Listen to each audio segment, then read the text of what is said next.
How to remove a Gmail account from iPhone. Hey there everyone, welcome back to this guiding studio. So if you want to delete or remove a Gmail account from any iPhone, then here is how you can do this process. But before start the video, if you're new to this channel, please give it a thumbs up and subscribe to my channel because it really helps me out.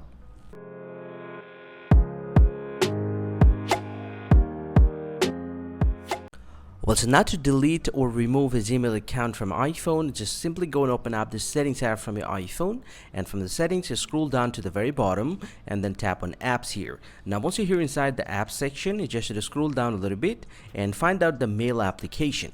And once you get the mail app, go ahead and tap on this. And inside the mail app, tap on mail accounts, and once you tap on these, you'll get to see all the Gmail account that you have added on your iPhone so far. I have only one Gmail account here, and let's say I just want to delete or remove this account from my iPhone.